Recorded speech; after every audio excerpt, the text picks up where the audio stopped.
Alright, this is going to be an example of kind of casual obedience practice. This is for when she's doing really well. You just want to keep her on her toes. You know, it's kind of more relaxed. She's off leash. She's just kind of hanging out.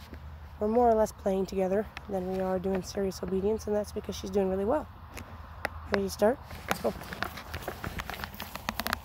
Okay, excuse my camera manning. I'm holding a bag of treats as well as the phone in my hand here. Leia, watch. Sit. Very good.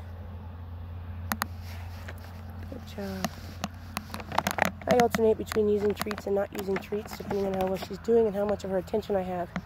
Until she's about a year old, I would say definitely take advantage of alternating with treats when you don't have her attention. At this point, she does really well. She wants to pay attention.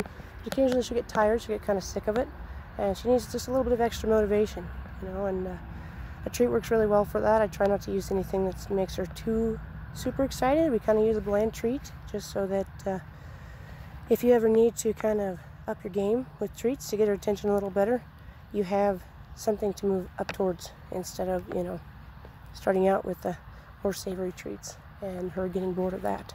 So you always want to kind of keep little tricks up your sleeve that you can utilize in the future for when she goes through stubborn phases and all of the typical puppy things that puppies do. Huh. You lay down. Good job. Stay. Leia, come here. Good job. Watch. Pay attention. Sit. Good girl. All right, heel. Hey, heel. Good job. Watch me. Sit. Good job.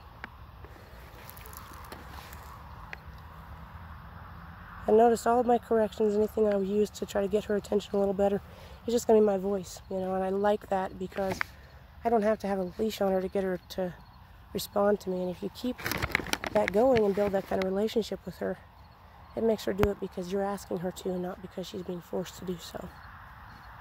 Good job. Lay down. Good, Leia.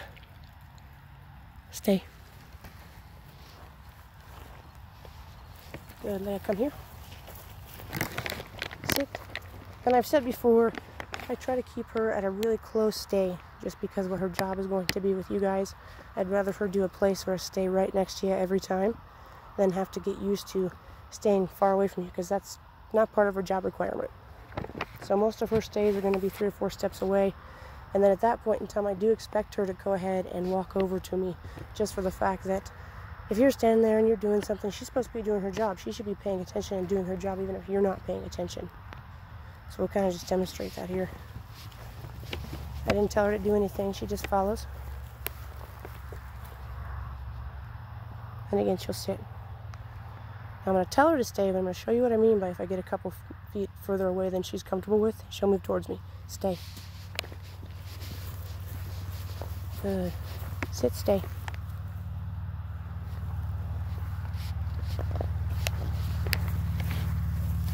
Notice she stays right there next to me. She's going where I'm going.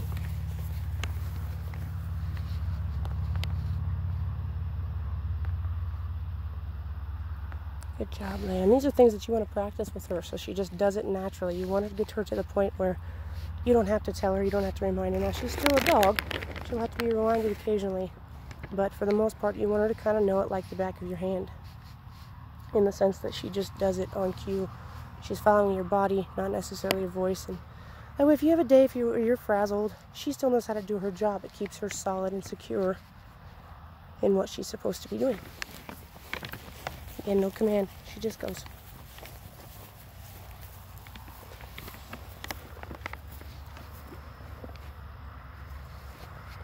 Now, with the obedience training, there's a little bit of difference as far as, you know, in relation to when we're out walking around and doing stuff in public. When she stops, she's in a stand, and she kind of turns her body in front of me. That I like. It's kind of, I'm between you and whoever else is around us. That's a nice thing to have. If we're doing obedience training and she's being required to pay attention, she's supposed to sit when she stops. And the reason for that being is when my feet are planted, her butt is planted, and that's just how we do it. And it kind of gives her the cue on the difference between when we're practicing obedience and when we're out and about doing our job.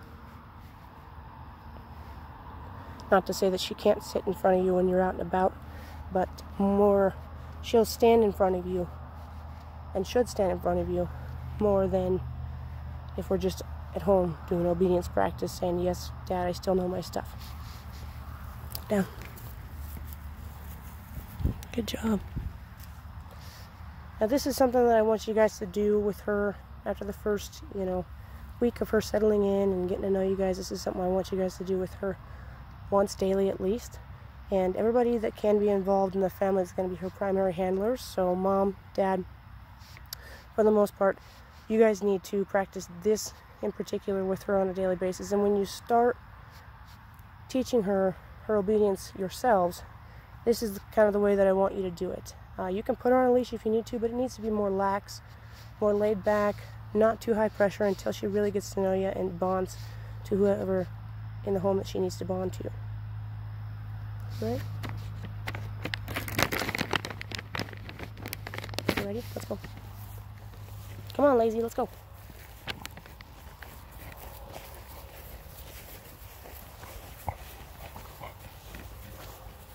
Watch me. Good.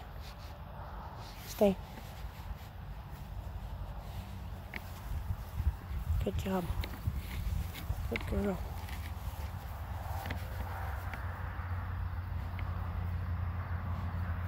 Lay down. Good. Stay.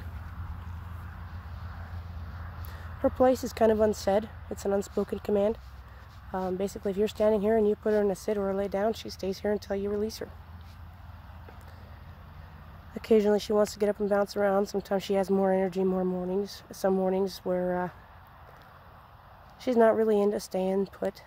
It's a lot easier once she's had a few minutes of practice or we've been out and about in town. Again, she's still a puppy. But the most important thing with this is that you require her to do it, and she's doing it in a relaxed manner. Notice she's sitting here. She's not tense, waiting for her next step. She's literally just hanging out, chilling. Happy to be here waiting for me to tell her what to do next, but she's not tense about it. She's not up on her toes. She's not in a stance where she could get up and fly off at any second. And of course, her leash is not attached, so I'm not holding her down. And eventually, if we sit here long enough, she'll put her head down and take a nap or whatever.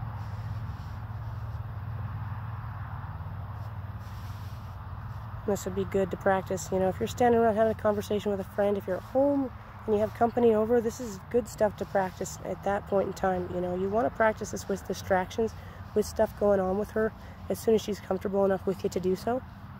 Reason being, if you're out about in public and, you're in a crowd of people and everybody's going around and you want her to sit and stay put, then you're able to do this with her.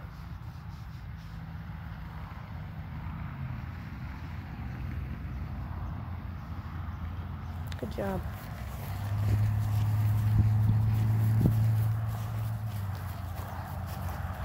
All right, you about done? Watch me. Sit. Good job. That's basically, a typical practice session. Of course, we do it a little more fast-paced with less talking when it's just Leia and I.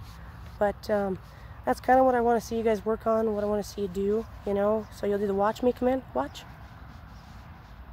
And you'll practice her sits, you'll practice her lay downs, you'll practice her stays next to you. And again, the place is kind of an unspoken command where she stays right next to you where she's at. Now, you can use that in the kitchen, you can use that out and about in town, you can use that in your backyard, you can use that if you want to sit down on the couch and hang out and you want to just give her a practice run to see how she does with that. Go for it. Any situation that you can possibly practice that with, do, because it's going to be your most important command with her. Your most important tool in all of her training is that she stays right next to you, and she is right next to you all the time. So, as you get the opportunities to do that in everyday life, utilize it. That way, when it is important and she does need to do it, she already does it so much that it's second nature to her. Alright?